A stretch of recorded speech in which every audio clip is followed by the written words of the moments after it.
बिस्मिल्लाहिर्रहमानिर्रहीम। मैं हूं मोहम्मद आसिफ चौधरी और हमारे इनकम टैक्स ऑर्डिनेंस 2001 पे जो लेक्चर की सीरीज़ चल रही है उस पे अब हम पहुंच आए हैं सेक्शन 164। 164 सेक्शन जो है ये है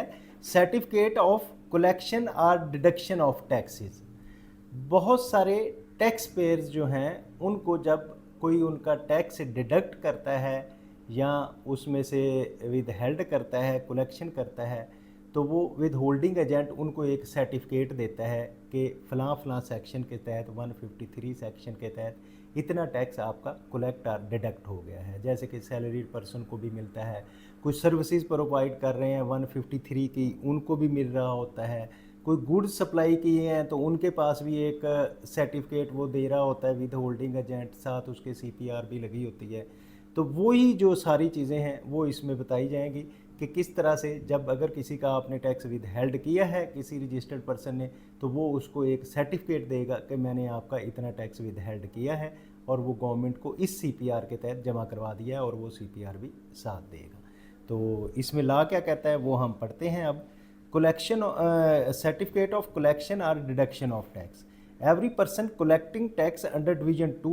of this part deduct tax from the payment under division 3, यानी कि collect जो है division 2 के तहत करना होता है और deduct जो है division 3 के तहत करना होता है of this part deducting collecting under the chapter 12 जो है shall at the time of collection or deduction of the tax furnish a person from whom the tax has been collected और to whom the payment for tax has been deducted, के जिसके से tax collect किया गया है या deduct किया गया है, has been made copy of computerise payment receipt CPR जो यानी कि टैक्स आगे जमा गवर्नमेंट को जमा करवाएगा ना, तो उसकी एक CPR or any other equivalent document along with the certificate setting out the amount of tax collected or deducted and such other particular as may be prescribed. तो जो भी उसका एक सेट प्रेस्क्राइब्ड जो रूल्स के मुताबिक एक सर्टिफिकेट है वो उसको देगा कि इतना टैक्स आपका जमा करवा हमने डिडक्ट किया और ये गवर्नमेंट के खजाने में जमा करवा दिया जिसका CPR साथ लगा होगा। तो इसी तरह provided that in case of person or a class of person notify as a swaps होता है स्क्रूटनाइज विद होल्डिंग एडमिनिस्ट्रेशन, जो scrutinize withholding administration and payment system जो है, ये जो scrutinize withholding administration and payment system, ये एक software है जिसके तहत टैक्स कलेक्शन होती है, विद होल्डिंग होती है। तो अगर कोई इसके तहत विद होल्डिंग किसी रजिस्टर्ड पर्सन की हो रही है तो वो रिपोर्ट हो रही है ऑटो भी, और उसमें क्या सिचुएशन होती है, एजेंट स्वैप पेमेंट रसीट उसकी जैसे इसकी CPR बनती है, इसकी स्वैप पेमेंट रसीट बनती है, shall be replaced with the computerize payment receipt, जो CPR है उसकी जगह SPR आ जाएगा जो एजेंट रजिस्टर्ड है विद स्वैप। तो a person is required to furnish a return taxable income for the tax year shall attach to the return copy of computerise payment receipts or swap payment receipts on the basis of which the certificate is provided to the person under this section in respect of all collected and deduction of the taxpayer। तो इसी तरह जो भी registered person जो है with holding agent है वो collect कर रहा है, डिडक्ट कर रहा है, तो उसको चाहिए कि वो एक सर्टिफिकेट जो कि प्रेस्क्राइब्ड फॉर्म में होगा और उसमें के साथ जो CPR है या SPR है वो उसके साथ जहाँ जो अपनी वो रिटर्न जिसने फर्निश करनी है उसकी रिक्वायर्ड है वो रिटर्न लगा के वो एक सर्टिफिकेट दे देगा जिसका टैक्स कलेक्ट किया होगा या डिडक्ट किया होगा। सेक्शन 164A है settlement of transaction liable to be withholding tax by swaps agent. जो स्वैप्स एजेंट हैं उसने जो टैक्स विद हेल्ड किया होगा उसकी सेटलमेंट ऑफ ट्रांजैक्शन की किस तरह होगी। Subject to this ordinance the board may by notification in the official gazette notify any person or a class of person required to be deduct or collect tax under the ordinance to integrate with centralized withholding administration and payment system and to act as a swap agent within the time and in the manner as prescribe. तो ये board का एक system है जिसके ज़रिए board कहता है कि वो जो इसका विद होल्डिंग एजेंट है जो वो इसके साथ अटैच हो, ताकि रियल टाइम ट्रांजैक्शन जो है उसकी पता चल सके। तो जो भी इसके साथ अटैच होगा उसमें जो भी वो रियल टाइम उसका कलेक्ट करेगा, विद हेल्ड करेगा, वो PSR जो है वो फ़ौरन बन CPR की जगह SPR बन जाएगी और फ़ौरन उसका गवर्नमेंट को रियल टाइम पता चलता रहेगा। The tax collected are purported to be deducted or purported to be deducted under this ordinance by a notified swaps agent and credited to the commissioner through a digital mode shall be treated to have been paid under section 160। तो अब क्योंकि ये जो swap में वो automatically collect और deduct हो रहा होगा और कमिश्नर को जमा हो रहा होगा वो साथ साथ ही टैक्स, तो फिर इसमें स्वैप के सिस्टम में जो होगा तो उसको भी जो 160 के तहत हम कहते हैं कि डिपॉजिट करवाना, जमा करवाना है कमिश्नर को, तो स्वैप में ये सारा ऑटोमेटिकल हो रहा होगा। Where the tax has been paid by a notified swap agent in accordance with subsection 2 of the section, copy of number of swaps payment receipts shall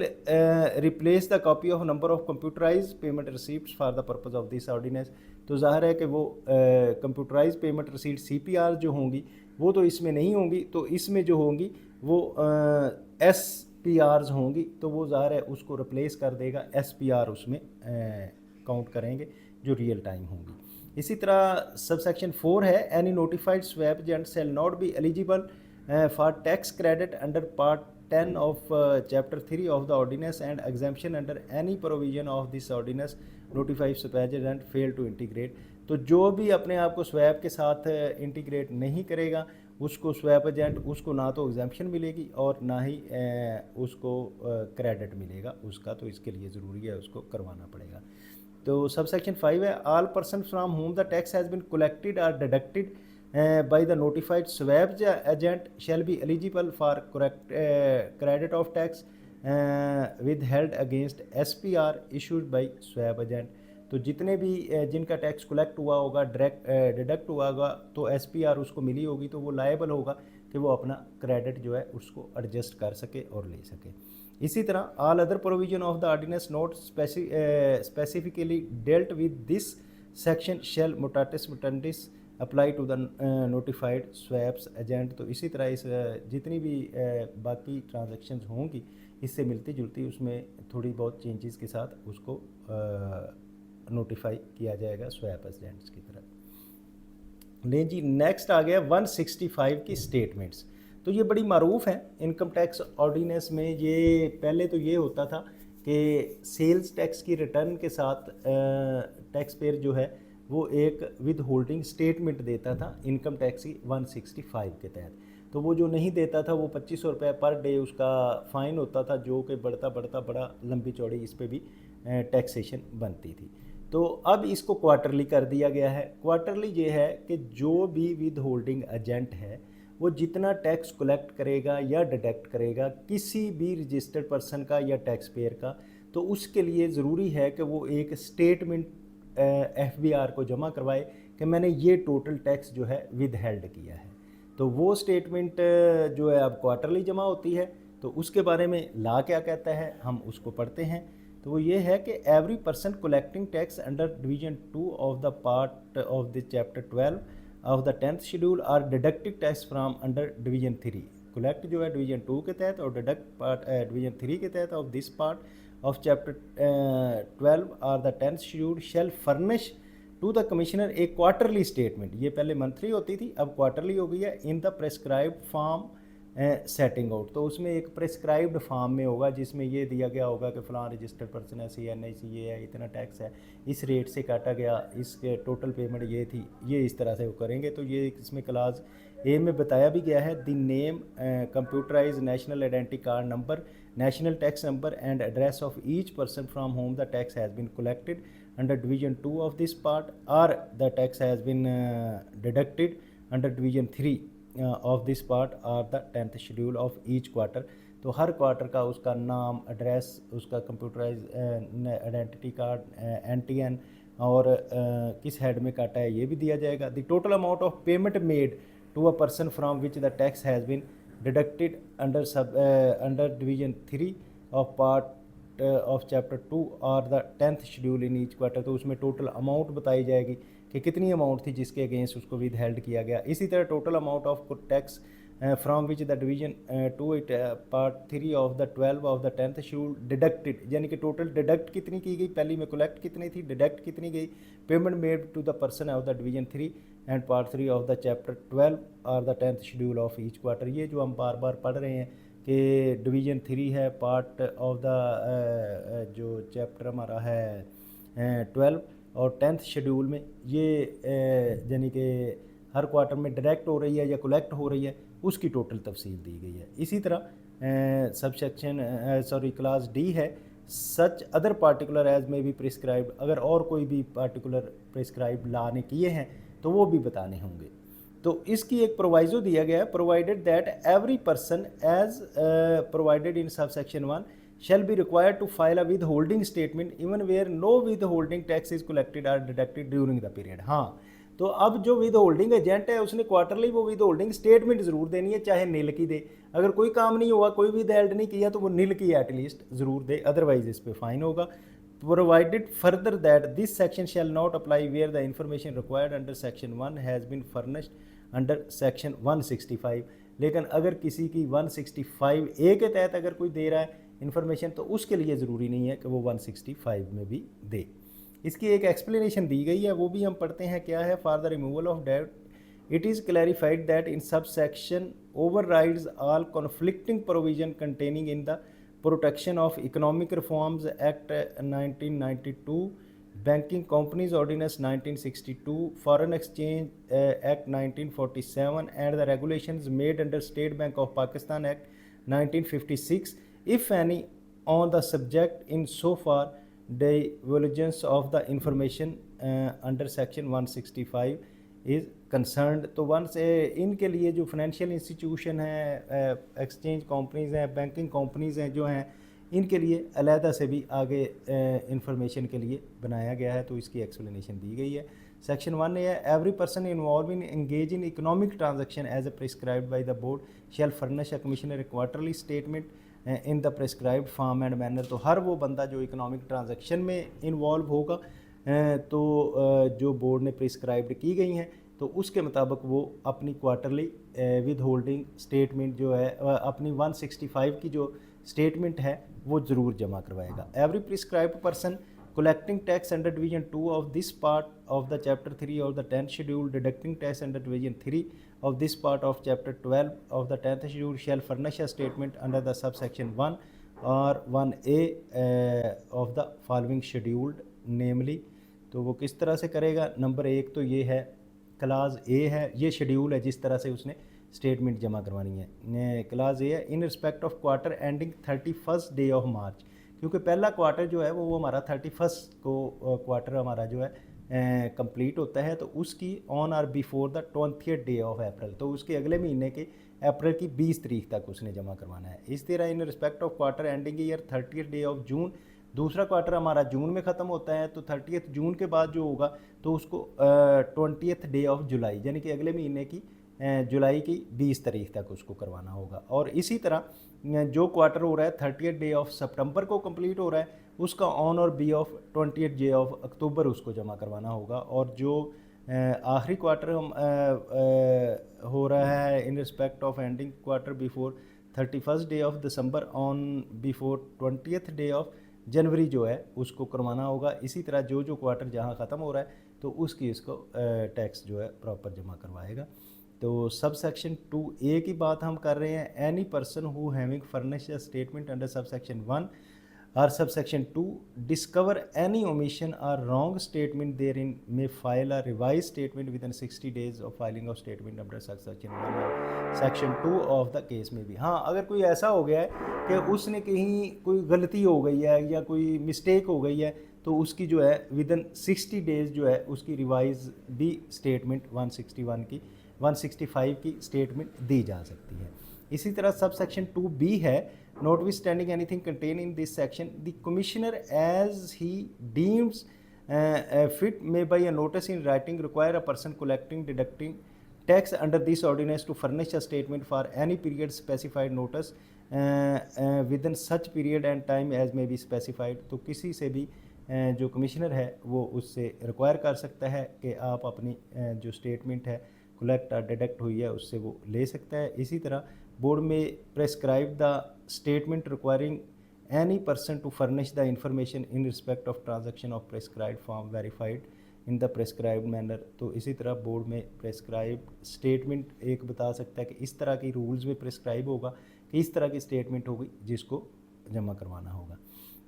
sub section 4 है, person required to furnish a statement under sub section 1 may apply in writing to the commissioner for an extension of time furnishing the statement after due date, and the commissioner, if satisfied a reasonable causes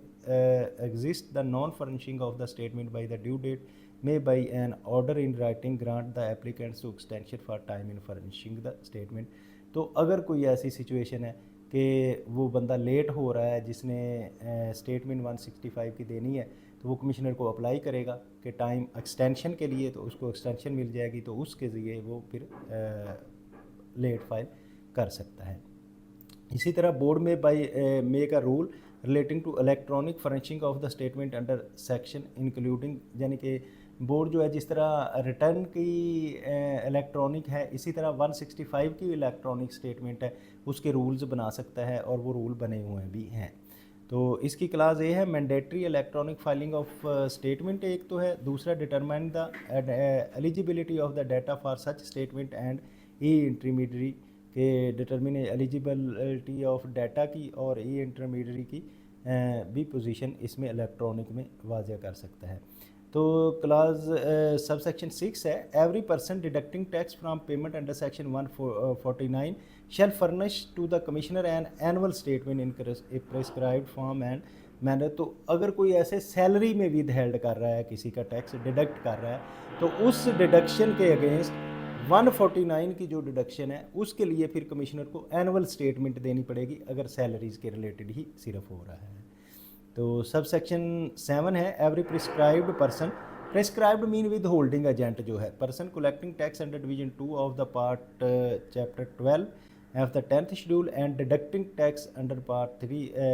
division 3 में जो कर रहा है of 10th schedule, e-file the commissioner an annual statement for the relevant tax year within 30 days of the end of the tax year addition to the statement file under section sub section 6 of this, कि अगर वो इसकी जो salary की कर रहा है तो वो ई फाइल एक ना एनुअल स्टेटमेंट कर देगा, क्योंकि वो एनुअल उसने विद हेल्ड किया होगा, तो वो एनुअली उसकी हो जाएगी। तो सब सेक्शन 8 है, every prescribe person collecting tax और डिडक्टिंग टैक्स, ये हमने बार बार पढ़ लिया है, collecting and deducting tax shall e-file the commissioner a statement in prescribed form reconciling the amount mentioned in annual statement file under subsection 7 within the amount declared in the return audited account or financial statement by the due date of filing of the return as provided under section 118 of the ordinance। तो जो with holding agent होगा वो एक अपनी annual statement देगा जो उसकी return के साथ मैच कर रही होगी, विद होल्डिंग जितनी उसने की है, और उसकी डिक्लेयर अमाउंट जो होगी वो ऑडिटेड अकाउंट्स के साथ भी और फाइनेंशियल स्टेटमेंट्स के साथ भी डेट कर रही होगी। तो ये था हमारा 165 की स्टेटमेंट। तो इसके बाद हम पढ़ेंगे 165A की, लेकिन आज के लिए इतना ही काफ़ी है। उम्मीद है कि आप इसको समझ रहे होंगे और दूसरों को हम समझाने के लिए लाइक कर रहे होंगे, शेयर कर रहे होंगे, सब्सक्राइब कर रहे होंगे। तो अगर कोई प्रॉब्लम आए तो कमेंट बॉक्स में कमेंट कीजिएगा। Have a nice day, thank you very much.